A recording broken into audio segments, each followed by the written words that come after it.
देखिए, पिछले 6-6.5 साल के बाद महानगर पालिका की पहली जनरल बॉडी मीटिंग होने वाली ये है। भारतीय जनता पार्टी सत्ता में आई है, महापौर उनका है, उप महापौर जो है वो शिवसेना के है, हमारे भी विरोधी पक्ष नेता है, 33 कॉरपोरेटर्स हमारे भी चुनकर आए हैं। मुख्य जो अपोजिशन है वो हमारा ही है, बाकी सब एक दो सीट वाले पार्टीज़ है। लेकिन जब 6-6.5 साल के बाद ये जनरल बॉडी मीटिंग हो रही है, बहुत पावरफुल ये मीटिंग होती है।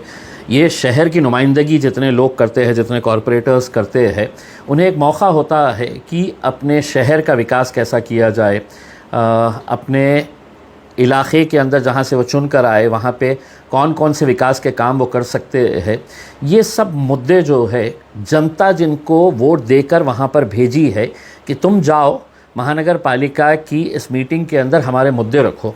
लेकिन मुझे बड़ी हैरानी हुई और बहुत अफसोस भी हुआ है कि जब हमने इसका जो ये एजेंडा देखे है, कार्यक्रम पत्रिका जो महानगर पालिका के अंदर तैयार हुई है 6.5 साल के बाद ये मीटिंग होने जा रही है, तो उसमें जो मुद्दे सामने आए हैं वो बहुत ही अफसोसनाक इसलिए है कि महानगर पालिका की बेसिक जिम्मेदारी होती है वो रास्ते बनाना, ड्रेनेज देखना, लाइट देखना, महानगर पालिका के स्कूल्स का एजुकेशन को बेहतर बनाना, महानगर पालिका के अंडर आने वाले हॉस्पिटल्स को बेहतर बनाना, इंफ्रास्ट्रक्चर डेवलप करना, गार्डन्स डेवलप करना, प्लेग्राउंड डेवलप करना, खड्डा मुक्त शहर बनाना।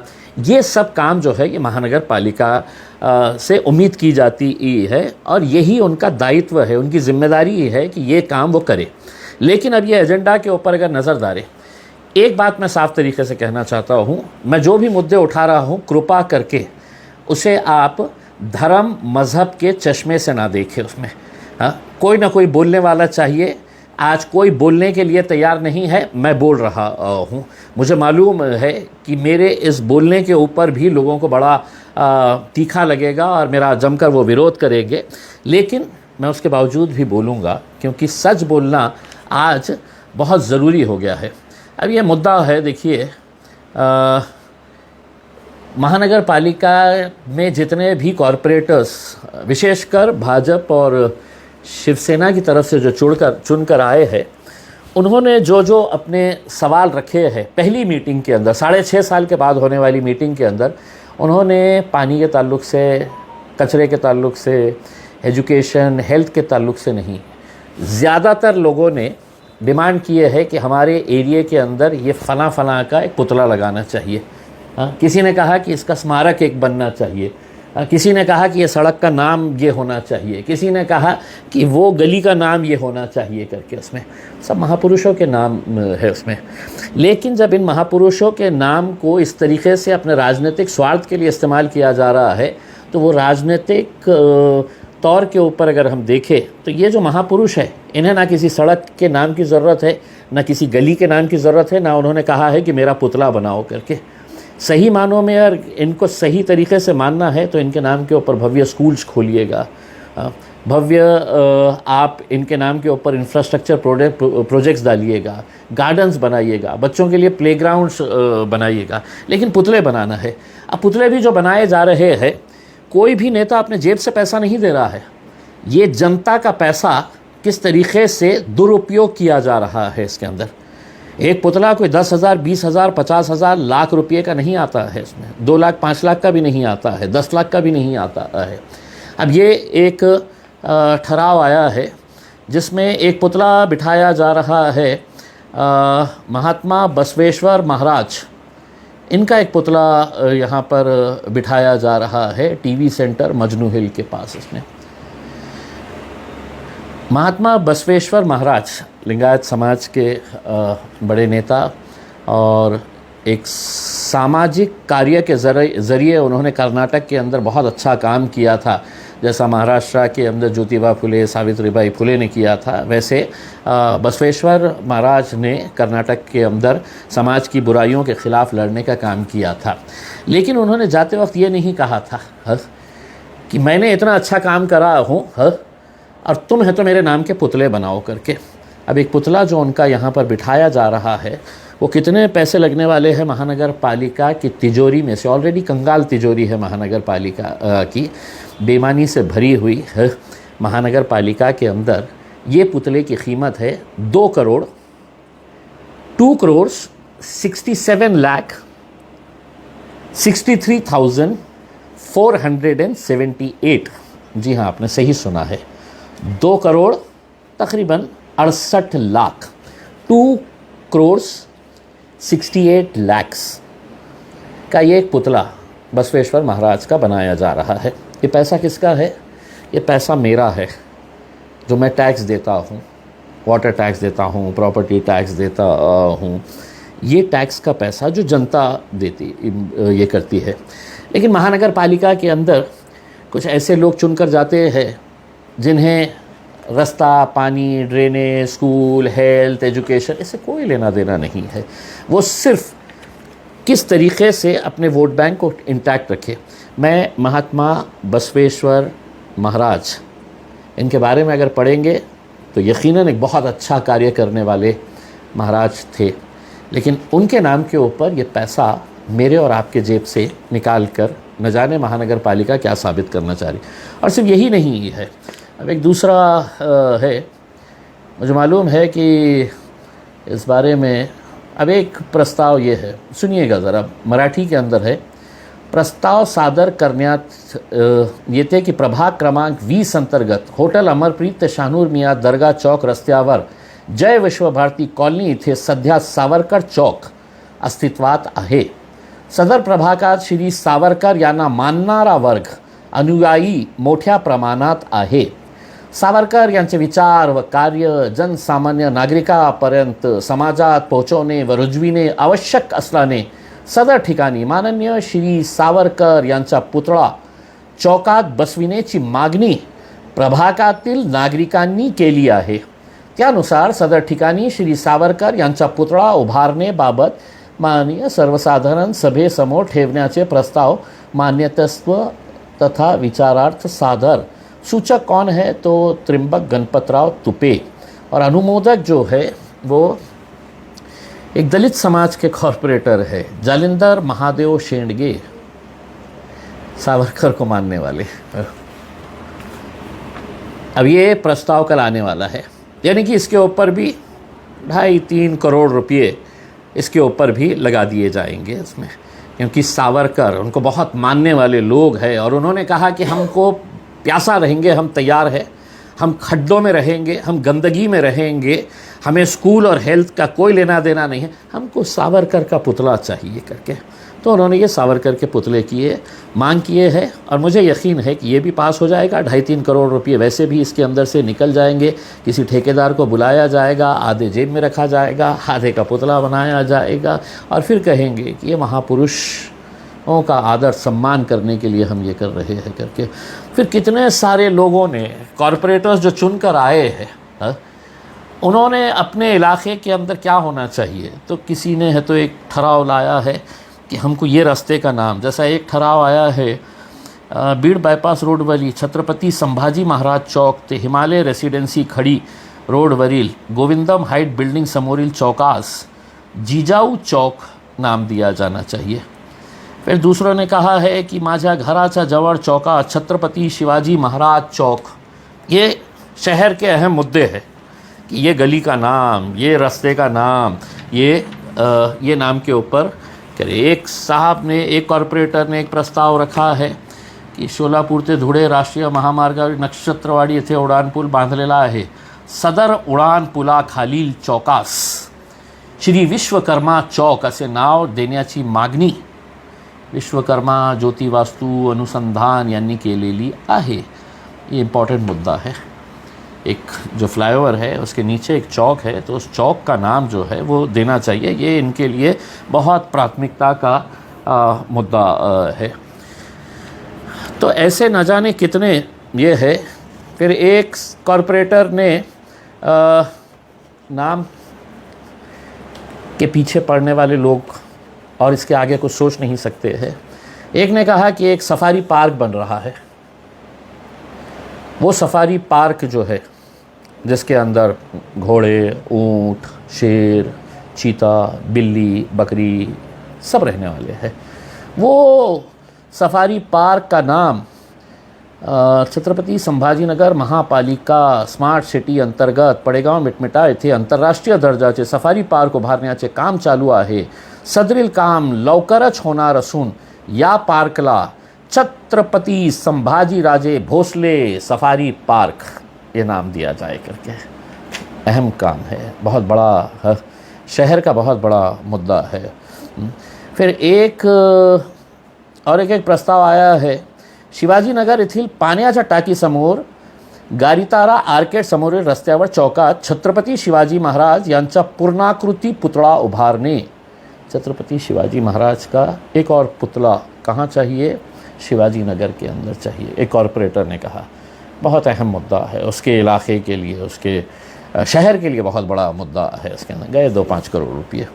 फिर उसी ने प्रभाग क्रमांक 27 डॉक्टर बाबासाहेब आंबेडकर उद्यानात डॉक्टर बाबासाहेब आंबेडकर यांचा पुतळा उभारणे, यानी कि डॉक्टर बाबासाहेब आंबेडकर का वहाँ पर गार्डन है, वहाँ पे पुतला भी चाहिए बोल रहे है। उसमें 2-5 करोड़ यहाँ पे भी निकल जाएंगे, कोई बोलने वाला नहीं रहेगा। और अगर बोलाने की कोई कोशिश करेगा तो फिर उसको जात, धर्म, मज़हब, रिलीजन के चश्मे से उसको देखा जाएगा। तो ये सब मुद्दे जो है, ये मुद्दे देखने के बाद ये आपको यकीनन इस बात का अफसोस होता है कि 6.5 साल के बाद महानगर पालिका की जनरल बॉडी मीटिंग हो रही है, जहां उम्मीद की जा रही थी कि शहर के अहम मुद्दों के ऊपर चर्चा होगी, लेकिन अब मुद्दे वही, पुतले बना दो, ये रास्ता, ये गली, इसका नाम बदल दो, ज़ू का नाम बदल दो, म्यूज़ियम का नाम बदल दो, ये बिल्डिंग का नाम बदल दो करके ये मुद्दों के ऊपर चर्चा होने वाली ये है इसमें। तो दोष इनका नहीं है, दोष उन लोगों का है जिन्होंने अपने वोट की ताकत के बल के ऊपर उन्हें इस सभा में भेजा है इसमें। हाँ, तो मुझे यही कहना है कि हमने एक प्रस्ताव दिया था, हमने एक प्रस्ताव ये दिया था कि इस शहर के महानगर पालिका के हद में आने वाले तमाम देसी दारू की दुकानों को हम कॉरपोरेशन लिमिट के बाहर शिफ्ट करना चाहते हैं। हमने लिखित के अंदर पूरे हमारे 33 कॉरपोरेटर्स ने लिखित रूप के अंदर ये मांग रखी, लिखित में साइन करके दिया। हमारे महापौर साहब ने एक पत्र लिखा लीगल डिपार्टमेंट को, और लीगल डिपार्टमेंट को उन्होंने ये कहा कि ऐसा प्रस्ताव हम ले सकते हैं क्या। महापौर साहब, लीगल एडवाइस लेने की ज़रूरत नहीं है। आजकल टेक्नोलॉजी बहुत आगे बढ़ गई है। अपने ऑफिस में बैठे बैठे अगर गूगल कर लिए होते आपने कि इस देश के अंदर कितने शहरों की कितनी महानगर पालिकाओं ने इस तरह का प्रस्ताव पास किया है करके। महापौर साहब, आप भाजपा के हैं, लीगल एडवाइस आपने मांगने का मकसद ये था कि लीगल एडवाइस के अंदर आएगा कि नहीं ऐसा नहीं ले सकते हैं करके, और वो इसलिए आएगा कि बहुत सारे देसी दारू की दुकानें जो है वो आपके भाजपा के, वो आपके शिवसेना के, दोनों शिवसेना के, कुछ दूसरी पार्टियों के नेताओं के, ख़ुद के और उनके कुछ के रिश्तेदारों के वो देसी दारू की दुकानें हैं, तो हटा कैसा सकते हैं इसमें। तो ये यकीनन ये आपने सिर्फ उलझाने के लिए ये भेज दिया है। अब आपकी मालूमात के लिए मैं बताता हूँ, मध्य प्रदेश में आपकी सरकार है, भारतीय जनता पार्टी की सरकार है। मध्य प्रदेश के अंदर 19 महानगर पालिकाओं ने ये फ़ैसला लिया था, नगर पालिका और महानगर पालिकाओं ने, कि हम अपने शहर के अंदर शराब की खरीद और बिक्री नहीं होने देंगे करके। ये भारतीय जनता पार्टी की, आप गूगल कर ले तो उसमें पता चल जाएगा। पिंपरी के अंदर इस तरीके का एक प्रस्ताव पास किया गया था। इसके अलावा पनवेल के अंदर, पनवेल में भारतीय जनता पार्टी ने ये प्रस्ताव लेकर आया था और यूनानिमसली 2017 की बात है, यूनानिमसली उन्होंने इस ठराव को पास किया था कि हम अपने इलाके के अंदर हम शराब नहीं बेचने देंगे, देसी दारू की दुकानें हम बंद कर देंगे करके। तो आप लीगल एडवाइस क्या मांग रहे हैं? आप अपने आकाओं से पूछ लेना था, मध्य प्रदेश की हुकूमत से, कि आप भाजपा वाले हैं, आपने ऐसा कुछ किए थे क्या करके। गूगल के अंदर आपको दिख जाता था उसमें है। तो मेरा यही कहना है कि हम चाहते हैं कि ये शहर अच्छा हो, तरक्की हो इसके अंदर, और ऐसे मुद्दे जो समाज की बुराई को बढ़ावा देते हैं उन सब को हम साथ में मिलकर आकर इसे पास करने की ज़रूरत है उसमें। लेकिन आपका एजेंडा अलग है, हमारा एजेंडा अलग है। ना तो हम पुतलों की मांग कर रहे हैं, ना हम किसी स्मारक की मांग कर रहे हैं। आपको याद होगा, आप इसके अंदर स्मारक भी बनाना चाह रहे हैं किसी का। एक स्मारक आपके नेता का भी बनने वाला था, जालना रोड के ऊपर आदरणीय गोपीनाथ मुंडे साहब का स्मारक बनने वाला था। उस वक्त सब ने उसका समर्थन किया था, इम्तियाज़ जलील ने उसका विरोध किया था। फिर हाई कोर्ट में गया था, हाई कोर्ट में जाकर PIL फाइल किया था, और PIL का नतीजा है कि आज वहाँ पर स्मारक की जगह पे 400 बेड का हॉस्पिटल बन के तैयार है। रिक्रूटमेंट शुरू होने वाले हैं, और कुछ ही महीनों के अंदर महापौर साहब आपके ही हाथों से वो हॉस्पिटल का इनॉग्रेशन होने वाला है। तो हम आपसे यही अनुरोध करना चाहते हैं कि ऐसे मुद्दों को आप मीटिंग्स में ना लाकर आप शहर के ताल्लुक से जो भी अच्छे मुद्दे हो सकते हैं उसके बारे में चर्चा करें तो ज़्यादा बेहतर होगा। और हाँ, अगर आपकी ज़िद यही है, आपकी सोच भारतीय जनता पार्टी की और शिवसेना की सोच यही है कि हमें तो पुतले बनाने का है करके, तो फिर एक काम करते हैं, महानगर पालिका का पैसा नहीं उठाते हैं, महानगर पालिका से 1 रुपया भी नहीं लेंगे। महानगर पालिका से कहेंगे कि तुम्हारा पैसा जनता का पैसा है, इससे आता है, तो हम ये पैसा महानगर पालिका का स्कूल में, हॉस्पिटल्स में, रोड में, ड्रेनेज में, लाइट्स में, इसके अंदर खर्च करेंगे करके। तो फिर पुतले तो आपको बनाना है। तो ऐसा करते हैं, एक ठराव पास करते हैं कि महानगर पालिका के अंदर 115 कॉरपोरेटर्स है, 115-16 कॉरपोरेटर्स है। हर कॉरपोरेटर जो है वो अपनी जेब से 1-1 लाख रुपये देगा। 1 करोड़ 15 लाख रुपये आ गए। 10 कॉर्प मेंबर आने वाले हैं, 125 करोड़ रुपये आपके पास तो वैसे ही जमा हो गए। फिर आपके आमदार है, खासदार है, महापौर है, उप महापौर है, ये सब जने मिलकर अगर कंट्रीब्यूट करें तो महानगर पालिका के ऊपर इन पुतलों का बोझ नहीं पड़ेगा, उसमें हम अपने जेब से देंगे। और चलिए हम शुरुआत करते हैं। आप ठराव पास कर लीजिएगा कि अब महानगर पालिका 1 भी रुपया अपनी तिजोरी में से नहीं देंगी, बल्कि लोक प्रतिनिधि और लोगों से पैसा जमा करके अब हम पुतले बनाएंगे करके। हमारे 33 कॉरपोरेटर्स हैं, 3 कॉप मेंबर आने वाले हैं, 36 1-1 लाख रुपए के हिसाब से 36 लाख रुपए हम आपको कमिट कर रहे हैं। और ऊपर के 4 लाख रुपये जो है वो माजी खासदार, माजी आमदार इम्तियाज़ जलील देगा। तो यानी कि 40 लाख रुपये आपके तिजोरी के अंदर आ गए हैं। अब आप तो सत्ताधारी पक्ष के हैं, आप 1-1 लाख रुपये कैसा देंगे उसमें? आप तो सत्ता में बैठे हुए हैं, तो आप 2-2 लाख रुपये दे दीजिएगा उसमें। पुतले यूँ बन जाएंगे और फिर हर गली में 1-1 पुतला बनाया जाए करके, जिसका बोले उसका पुतला बनाया जाए, लेकिन अपने जेब से।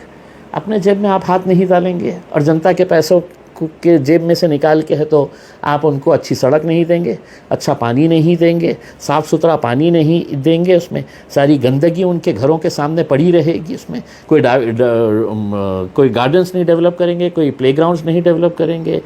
हॉस्पिटल्स की हालत बुरी है। महानगर पालिका के स्कूल्स के अंदर जाके कभी देखिएगा कि टॉयलेट्स की हालत कैसी है करके। इन मुद्दों के ऊपर बात नहीं करेंगे, लेकिन मुझे लगा था कि ये बोलना ज़रूरी है तो मैंने बोला हूँ। मुझे मालूम है कि मेरे बोलने से बहुत सारे लोगों को तकलीफ़ होगी, लेकिन सच किसी न किसी को तो बोलना चाहिए जो मैं बोल रहा हूँ। Thank you. पिछले 6.5 साल में म्यूनसिपल कमिश्नर डी श्रीकांत ने as administrator general body meetings के नाम पर तकरीबन 1200 मामला को हल किया है। 1200 इशू जनरल बॉडी के नाम पर फैसले हुए हैं। तो इन 6.5 साल में जो कुछ तरक्याती कामों के नाम पर या जो कुछ भी हुआ है, तो क्या उसका मुहासेबा होगा आगे? देखिए, जैसा कि एक उदाहरण के तौर के ऊपर मैं बताता हूँ कि महाराणा एजेंसी महानगर पालिका के अंदर कई 100 कर्मचारियों की ये एजेंसी महाराणा एजेंसी नाम के चलाते थे। इसके कर्ता धर्ता कौन है? तो एकनाथ शिंदे साहब की शिवसेना के यहाँ के प्रमुख नेता है वो, जिनकी एजेंसी है। और इस एजेंसी को 22 करोड़ 42 लाख रुपये एक्स्ट्रा दे दिए गए। 22 करोड़ 42 लाख रुपये ये मीटिंग के अंदर आने वाला है, हम इसके ऊपर सवाल करने वाले हैं। किसने दिया, वापस कब आने वाले है, और जिसने भी दिया है कि अपनी जेब से निकाल कर दे रहा है, जिसने ये खैरात बांटी है, उस अधिकारी के ऊपर क्या कार्रवाई होने वाली है, ये सवाल भी होना चाहिए। और साथ ही साथ बहुत सारे ऐसे मुद्दे हैं जो मेरे हिसाब से अब निकलने चाहिए इसमें। जो बंद मुट्ठी थी वो मुट्ठी खुलनी चाहिए, और कहीं ना कहीं किसी न किसी के ऊपर गाज गिरनी चाहिए। सर, शहर के जितने भी बाज़ार है, हफ्तेवारी बाज़ार, अपने कमिश्नर साहब उसको बंद करना चाहते हैं। देखिए, कमिश्नर साहब के बंद करने से नहीं हो सकता है, क्योंकि हम ये मांग कर रहे हैं कि 2014 के अंदर द स्ट्रीट वेंडर्स एक्ट 2014 ये केंद्र सरकार ने पास किया था, जहां पर हर राज्य के, पूरे देश भर में हर महानगर पालिका और नगर पालिकाओं को आदेशित किया गया था कि आप ये हॉकर्स को जो बाज़ार भरते हैं वहाँ पर उनको है तो एक डेजिग्नेटेड जगह, एक फ़िक्स जगह बनाकर दीजिएगा करके, उसमें चाहे वो हाथ गाड़ी लगाने वाला हो या टोकरे में लेकर फल फूल बेचने वाली हमारी माँ बहनें हो, तो इनके लिए आप डेजिग्नेटेड, आपने वो नहीं करे और फिर आप कहते हैं कि अब मैं ये बाज़ार यहाँ पर नहीं लगाने दूंगा करके। आप डेजिग्नेटेड जगह दे दीजिएगा, और उसके बाद अगर उस जगह के बाहर अगर कोई कारोबार कर रहा है तो हम भी आपका साथ देंगे। स्टैंडिंग कमेटी की मीटिंग में कुछ प्रस्ताव जो आए हुए थे, तो उसमें औरंगाबाद और संभाजी नगर का मामला फिर से आ रहा है। स्टैंडिंग कमेटी के चेयरमैन ने कहा कि जो औरंगाबाद के नाम पे, देखिए आप ये समझ लीजिएगा कि हमने इस नाम का विरोध किया था, लेकिन अपने ताकत के बल के ऊपर इन्होंने शहर का नाम बदल दिया, छत्रपति संभाजी नगर रख दिया है करके। तो अब हम इस मुद्दे को बार बार है तो ज़िंदा नहीं रखना चाहते हैं, हमको आगे बढ़ना है उसमें। तो हमने भी अपने लोगों से कहा है कि भाई मेरे लिए तो औरंगाबाद है, अब हम अपने के उसके ऊपर छत्रपति संभाजी नगर लिख के ब्रैकेट के अंदर औरंगाबाद लिख के है तो हम दे डालेंगे। लेकिन ये बार बार ये कुरेदने की कोशिश कर रहे हैं, और इसमें भी एक ठहराव लेकर आए हैं कि देवेंद्र फडणवीस और एकनाथ शिंदे ने कितना महान काम किया है कि शहर का नाम बदल दिया है करके। शहर को प्यासा रख के ये दोनों नेताओं ने अपनी घटिया राजनीति करने का काम किया था यहाँ पर। उसमें पानी तो लाए नहीं, अभी तक पानी की हाहाकार हो रही है, और उसके बावजूद ये ठहराव लेकर आ रहे हैं कि हम ये दोनों का अभिनंदन करेंगे, आप करिए हम नहीं करेंगे। जैसा कि आपने पानी के बारे में कहा, तो पानी तो अभी आया नहीं, लेकिन कमिश्नर का ये कहना है कि जो पहले टैक्स 4,000 रुपये था वो फिर से 4,000 कर दिया जाएगा।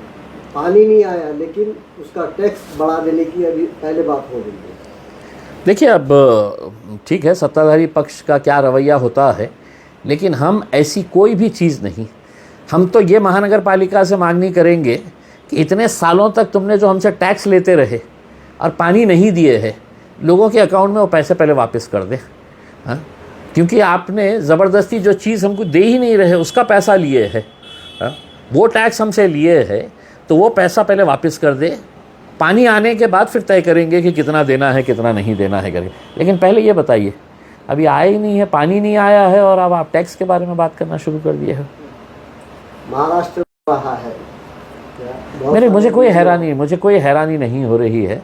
मैंने पहले दिन ही ये बात बता दी थी कि क्या खरात ना, हाँ अशोक खरात जैसे मेरे हिसाब से कम भी अगर गिनेंगे ना तो महाराष्ट्र के राजनेताओं के साथ ऐसे 50 अशोक खरात आपको मिलेंगे, जो कभी धर्म की आड़ के अंदर साधु संत बनकर, कोई एस्ट्रोलॉजी दिखाकर, भविष्यवाणी दिखाकर, बाकी 2 अलग अलग ऐसे इस तरह के काम धंधे करने वाले हैं। और अभी तो एक नए MLA साहब का भी वीडियो आ गया है करके उसमें, तो कोई हैरानी नहीं होने चाहिए उसके अंदर। अब ये स्तर बहुत नीचे गिर चुका है, समाज का ही स्तर बहुत नीचे गिर चुका है, तो इसमें बहुत ज़्यादा हैरानी करने की ज़रूरत नहीं है।